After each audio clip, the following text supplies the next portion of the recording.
بسم اللہ الرحمن الرحیم یا ایہا الذین آمنوا اتقوا اللہ صدق اللہ مولانا العظیم۔ قرآن مجید والفرقان حمید سورہ حشر اس کی آیہ مبارکہ میں نے پڑھی ہے کہ اے ایمان والو اللہ تعالیٰ سے ڈرو۔ دوسری آیہ مبارکہ کے اندر ہے وَلْتَنْظُرْ نَفْسٌ مَا قَدَّمَتْ لِغَدٍ، کہ ہر شخص یہ غور و فکر کرے کہ وہ اپنی آخرت کے لیے آگے کیا بھیج رہا ہے۔ حدیث پاک کے اندر آتا ہے کہ قیامت والے دن ہر چیز انسان کے بارے میں گواہی دے گی، انسان کے اعضاء یہ گواہی دیں گے، ہاتھ پاؤں گواہی دیں گے۔ جس زمین پر بیٹھ کر انسان نے گناہ کیا ہوگا وہ زمین گواہی دے گی۔ اگر اس نے نماز پڑھی ہوگی تو زمین کہے گی کہ اس نے میرے اوپر نماز پڑھی، اس نے روزہ رکھا، حج کیا، جہاد کیا، نیکی کے کام کیے، تو وہ بندہ جو ہے اس وقت خوش ہو جائے گا یہ گواہیاں سن کر۔ لیکن اگر اس نے گناہ کیے ہوں گے تو زمین جو ہے وہ گواہی دے گی کہ باری تعالیٰ اس نے میرے اوپر بیٹھ کر شراب پی، سود کا کاروبار کیا، زنا کیے۔ تو اللہ تعالیٰ نے ارشاد فرمایا کہ اے انسان تو غور کر، اپنا محاسبہ کر، خود احتسابی کر کہ اپنے آپ کو دیکھ کے تو نے قبر کے لیے کیا چیز تیار کی ہے۔ دنیا کے لیے تو ہم ہر چیز دیکھتے ہیں، اور اگر کسی کے گھر میں شادی ہو تو آپ کو پتہ ہے 2-4 ماہ پہلے ہی ایک چیز کے بارے میں ہر بندہ مینج کرنا شروع کر دیتا ہے، کنٹراسٹ کرنا شروع کر دیتا ہے، اور گھر کے دیکھ بھال ہیں چیزیں لانی شروع کر دیتے ہیں۔ ایک چیز کے لیے بازار پہ جاتے ہیں اور لے کر آتے ہیں۔ یہ ہم اپنے گھروں کی باتیں کر رہے ہیں، لیکن کبھی کسی نے غور کیا ہے کہ آخرت کا گھر جو ہمیشہ کا گھر ہے اس کے لیے ہم نے کیا تیار کیا؟ اس کے اوپر تو کوئی نہ ٹائل لگنی ہے، نہ وہاں پہ کوئی اندر پتھر لگنے ہیں، ہر ایک کی قبر ایک جیسی ہوتی ہے۔ وہاں پر ایسی یہ ہے کہ آپ اللہ کی عبادت کریں، وہاں کی رونق، وہاں کی خوشبو یہ ہے کہ انسان اللہ کی عبادت کریں اور اس طرح زندگی گزارے کہ جس طرح اللہ تعالیٰ نے انسان کو زندگی گزارنے کا حکم دیا ہے۔ فقیہ حضرت ابو اللیث فرماتے ہیں کہ 7 باتوں میں اللہ کے خوف کا پتہ چلتا ہے۔ نمبر 1 زبان، کہ اپنی زبان سے ہر طرح کی غیبت، چغلی، جھوٹ اور فضول گوئی، اس سے اپنی زبان کو محفوظ رکھیں، اللہ کی کلام کی تلاوت کریں، اسی طرح کو ذکر و اذکار کریں۔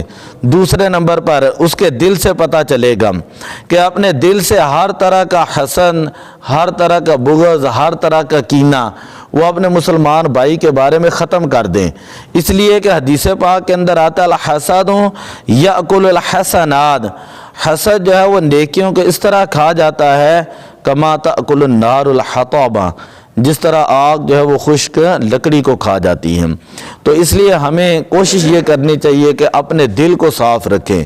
نبی اکرم صلی اللہ علیہ وسلم نے ارشاد فرمایا کہ اگر انسان کا دل صاف ہے تو سارا جسم صاف ہے۔ اگر انسان کا دل جو ہے اگر یہ خراب ہو جائے تو سمجھ لے کہ سارا جسم جو ہے وہ خراب ہو جاتا ہے۔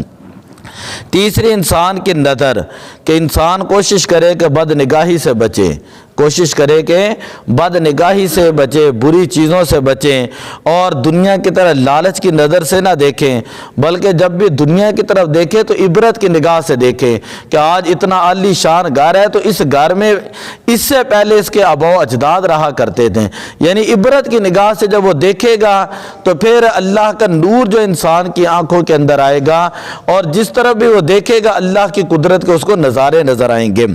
اسی طرح نمبر 4 کہ انسان کا پیٹ جو ہے وہ ہر طرح کے گناہ سے پاک ہو، انسان کا پیٹ ہر طرح کے گناہ سے پاک ہو۔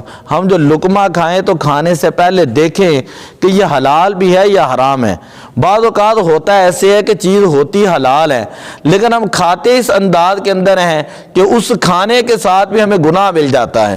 مثلا یہ کہ کھڑے ہو کر ہم نے کھا لیا، کھڑے ہو کر ہم نے پی لیا، بائیں ہاتھ کے چلو بیٹھ کے ہی کھایا ہے تو بائیں ہاتھ کے ساتھ ہم نے کھا لیا، یا ٹیک لگا کر ہم نے کھا پی لیا۔ چیزیں ہوتی حلال ہیں لیکن ہے گناہ، تو اپنے پیٹ کو جو ہے وہ کوشش کریں کہ گناہ سے بچائیں، حرام چیزوں سے بھی بچائیں، اور جس طرح کھانے پینے کا حکم ہے اسی طرح جو ہے وہ ہمیں اپنا لقمہ جو اپنے پیٹ کے اندر ڈالنا چاہیے۔ اسی طرح پانچویں بات یہ کہ جہاں تک ہو سکے انسان جو وہ کسی سے دستے سوال دراز نہ کریں، یعنی مانگنا جو ہے اس کو پیشہ نہ بنائے۔ حدیث پاک کے اندر آتا ہے جو بندہ مانگنے کو اپنا پیشہ بنا لیتا ہے کل قیامت والے دن اس حال کے اندر آئے گا کہ اس کے چہرے کے اوپر جو وہ ماس نہیں ہوگا، اس کے چہرے کے اوپر کوئی گوشت نہیں ہوگا۔ آئے تو دیکھے لوگوں نے ویسے ہی پیشہ بنا لی ہے۔ ابھی میں 2-4 دن پہلے لاہور گیا ہوں، تنگ آ گیا یقین کریں، اور ہم کوئی بات بھی زبان سے نہیں کہہ سکتے، بس یہ کہہ سکتے کہ اللہ معاف کرے۔ چھوٹے چھوٹے بچے، چھوٹی چھوٹی بچیاں جن کی عمریں پڑھنے کی ہیں، ان کو کن کاموں کے اندر لگا دیے۔ یہ نئی نسل کو برباد کرنے والی بات ہے۔ تو پھر کیا یہ ہمارا پیشہ ہے؟ یہ کون سا پیشہ ہے جی شریعت کے اندر؟ ان لوگوں کو دینا جو وہ دینا بھی گناہ ہے۔ ہم یہاں پر درس و تدریس کرتے ہیں، میں نے کئی مرتبہ حدیث بیان کی ہے کہ باہر دینا یہ صدقہ ہوتا ہے اگر ہو محتاج، لیکن اس سے بڑا صدقہ یہ ہے کہ انسان اپنے رشتہ داروں کے اندر دیکھے، ایک تو اس کو صدقے کا ثواب ملے گا اور دوسرا اس کو صلہ رحمی کا ثواب ملے گا۔ تو اس لیے ان لوگوں کو دینا جو ہے اگر یہ محتاج نہ ہو، بعد میں گناہ کرتے ہیں تو ان کو دینا بھی گناہ ہوتا ہے۔ ہم دیتے ویسے ثواب سمجھ کے ہیں، لیکن ان کا ایک پیشہ ہوتا ہے، تو اس لیے علماء نے ان کو دینے سے منع کیا۔ اور چھٹی بات یہ ہے کہ انسان کے قدم جو گناہ کی طرف نہ جائیں۔ جب انسان کے قدم اٹھیں تو مسجد کی طرف اٹھیں، نیک کام کی طرف اٹھیں، کسی غریب کا بھلا کرنے کے لیے، کسی بہن بھائی کی ہمدردی کرنے کے لیے اٹھیں۔